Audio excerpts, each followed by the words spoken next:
बहुत समय पहले की बात है, जब संसार की गति आज जैसी तेज नहीं थी और जीवन धीरे धीरे बहता था।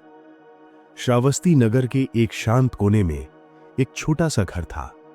मिट्टी की दीवारें, फूस की छत और आंगन में खड़ा एक पुराना नीम का पेड़। घर बड़ा नहीं था, लेकिन उसमें शांति थी।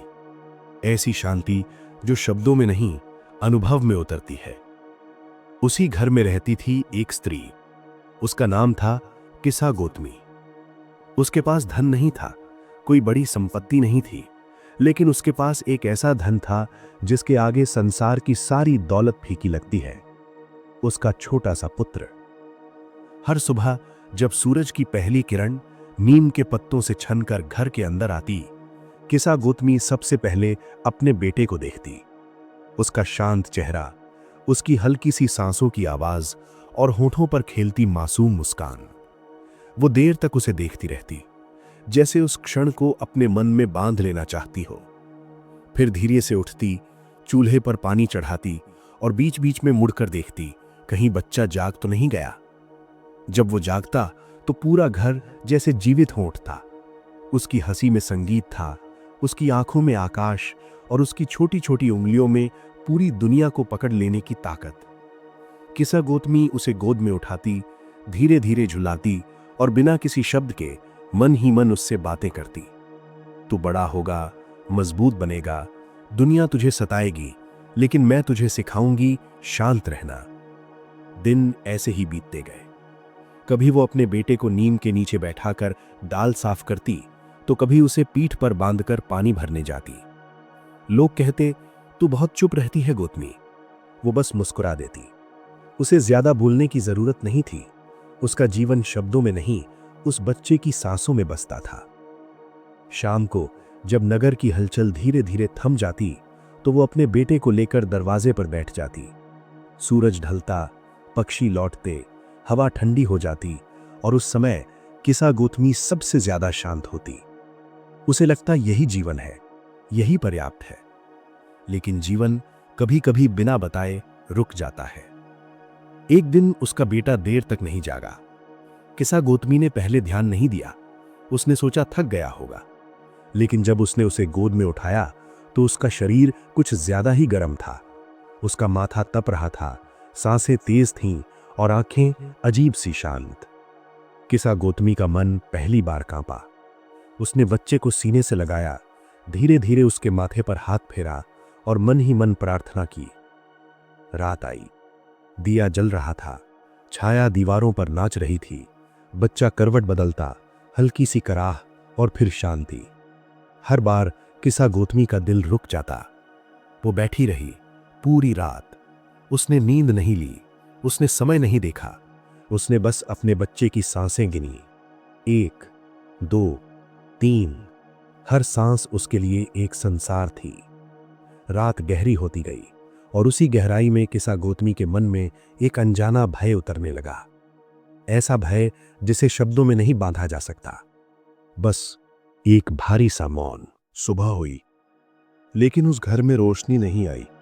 सूरज निकला, नीम के पत्ते हिले, हवा चली, लेकिन किसा गोतमी के भीतर कुछ भी नहीं हिला। वो उसी जगह बैठी रही जहां पूरी रात बैठी थी। उसकी गोद में उसका बेटा था। वो उसे देखती रही, जैसे प्रतीक्षा कर रही हो कि वो अभी आंखें खोलेगा, जैसे वो अभी बोलेगा, मां। उसने धीरे से उसके माथे पर हाथ रखा, ठंडा। उसने अपने कान उसके सीने से लगाए, कोई आवाज नहीं। फिर भी किसा गोतमी ने कुछ नहीं कहा। उसने रोना शुरू नहीं किया, वो बस बैठी रही। काफी देर बाद उसके होंठ हिले। वो सो रहा है, बस गहरी नींद में है। उसने बच्चे को और कसकर पकड़ लिया, जैसे उसे दुनिया से छुपा लेना चाहती हो। धीरे धीरे पड़ोसी आने लगे। किसी ने कहा, गोतमी।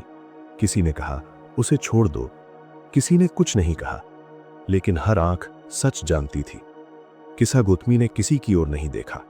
वो उठी और अपने बेटे को गोद में लेकर घर से बाहर निकल गई। नगर की गलियां जाग रही थीं, लोग अपने काम पर जा रहे थे। लेकिन जब उन्होंने किसा गोतमी को देखा तो उनके कदम रुक गए। एक मां जिसकी आंखों में आंसू नहीं थे और गोद में एक शांत बच्चा। वो हर दरवाजे पर गई और वही शब्द दोहराए, मेरे बेटे को दवा चाहिए, वो बीमार है।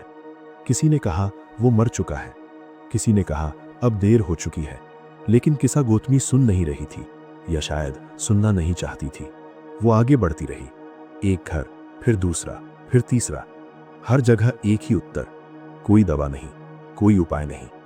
धीरे धीरे नगर की आवाजें उसके लिए धुंधली होने लगी। उसे बस एक ही बात सुनाई दे रही थी, मेरा बेटा, मेरा बेटा। तभी किसी ने धीमे स्वर में कहा, बुद्ध। उसने पलट कर देखा। किसी ने कहा, भगवान बुद्ध यहां आए हैं, वे सबका दुख समझते हैं, शायद वे मदद कर सके। किसा गोतमी की आंखों में पहली बार हल्की सी हलचल हुई। वो बिना कुछ कहे उस दिशा में चल पड़ी जहां पेड़ों की छाया थी, जहां शांति थी, जहां बुद्ध बैठे थे। जब उसने उन्हें देखा तो वो रुक गई। वो वहां बैठे थे, आंखें आधी बंद, चेहरा शांत, जैसे संसार की सारी पीड़ा उन्हें छूकर शांत हो जाती हो। किसा गोतमी धीरे धीरे आगे बढ़ी और उनके सामने घुटनों के बल बैठ गई। उसने कुछ नहीं कहा, उसने बस अपने बेटे को उनकी ओर बढ़ा दिया। बुद्ध ने उस बच्चे को देखा और फिर किसा गोतमी को। उनकी आंखों में कोई आश्चर्य नहीं था, सिर्फ करुणा थी। किसा गोतमी की आवाज बहुत धीमी थी, प्रभु, मेरे बेटे को बचा लीजिए। बुद्ध कुछ क्षण मौन रहे, फिर बोले, मैं तुम्हारी सहायता कर सकता हूं, लेकिन पहले एक छोटा सा काम। किसा गोतमी ने बिना सोचे कहा, जो कहेंगे मैं करूंगी। बुद्ध बोले, ऐसे घर से सरसों के दाने ले आओ जहां कभी किसी की मृत्यु न हुई हो। किसा गोतमी का मन उछल पड़ा। उसे लगा ये बहुत सरल है, सरसों के दाने तो हर घर में होते हैं। वो तुरंत उठी और फिर से नगर की गलियों में चल पड़ी। पहला घर। उसने दरवाजा खटखटाया, क्या आपके घर में कभी किसी की मृत्यु नहीं हुई? घर के भीतर से एक स्त्री की आवाज आई, मेरे पति कुछ वर्ष पहले चल बसे। किसा गोतमी चुपचाप आगे बढ़ गई। दूसरा घर। वहां कहा गया, हमारी मां अब इस संसार में नहीं है। तीसरा घर। हमने अपना बेटा खोया था। किसा गोतमी घर घर जाती रही और हर घर में एक कहानी थी, दुख की, वियोग की, मृत्यु की। सूरज धीरे धीरे ढलने लगा और किसा गोतमी अब दौड़ नहीं रही थी।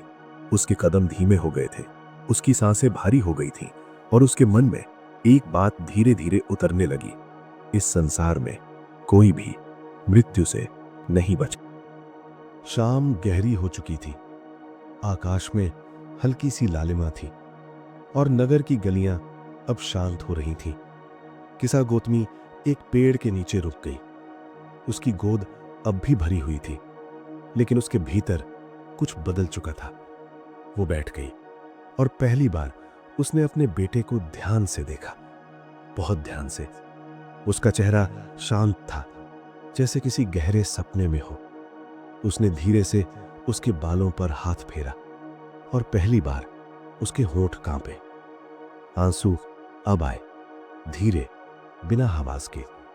उसे याद आने लगा वो हर घर, हर कहानी, हर दुख। किसी ने पिता खोया था, किसी ने मां, किसी ने बेटा, किसी ने बहन। और वो सोचने लगी, मैं अकेली नहीं हूं, ये दुख सिर्फ मेरा नहीं है, ये संसार ऐसा ही है जहां आना है और जाना है। उसने गहरी सांस ली और पहली बार अपने बेटे को अपने से अलग किया। वो उठी और शांत कदमों से श्मशान की ओर चल पड़ी।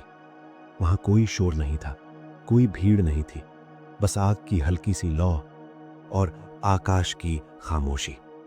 उसने अपने बेटे को अंतिम बार देखा और मन ही मन कुछ नहीं कहा। उसने उसे विदा कर दिया। उस क्षण उसके भीतर कुछ टूट नहीं रहा था, बल्कि कुछ खुल रहा था। रात बीती और अगली सुबह किसा गोतमी फिर उसी मार्ग पर चल पड़ी जहां बुद्ध बैठे थे। इस बार उसकी चाल में घबराहट नहीं थी, उसकी आंखों में आग्रह नहीं था, बस एक गहरी शांति। वो बुद्ध के सामने बैठ गई। उसने सिर झुकाया और कहा, प्रभु, अब मैं समझ गई हूं, जो जन्मा है वो एक दिन जाएगा। बुद्ध ने धीरे से उसकी ओर देखा और बोले, जो ये सत्य समझ लेता है वो दुख से मुक्त हो जाता है। मृत्यु दुख नहीं है, अज्ञान दुख है। जीवन क्षणिक है, इसे पकड़ने की कोशिश पीड़ा देती है, इसे समझकर जीना शांति देता है। किसा गोतमी मौन रही। उस मौन में उसने वो सुना जो शब्दों से कभी नहीं कहा जा सकता। उस दिन के बाद किसा गौतमी का जीवन बदल गया। वो उसी नगर में रही, लेकिन अब वो पहले जैसी नहीं थी। वो दुखी लोगों के पास बैठती, कुछ कहती नहीं, बस सुनती, और उसकी उपस्थिति ही दुख को हल्का कर देती। वो समझ चुकी थी कि हर आंसू रोकना नहीं होता, कुछ आंसू बहने के लिए होते हैं। समय बीतता गया और किसा गौतमी ध्यान के मार्ग पर चल पड़ी। उसका मन अब किसी चीज से चिपका नहीं था, न पाने से दुख, न खोने का डर, बस स्वीकार और शांति। और आज जब हम उसकी कहानी सुनते हैं तो ये केवल एक मां की कहानी नहीं, ये हर उस मन की कहानी है जो किसी न किसी वियोग से गुजर रहा है। बुद्ध की ये सीख आज भी उतनी ही सच्ची है। दुख से मुक्ति का मार्ग समझ से होकर गुजरता है, और जहां समझ है वहां शांति है।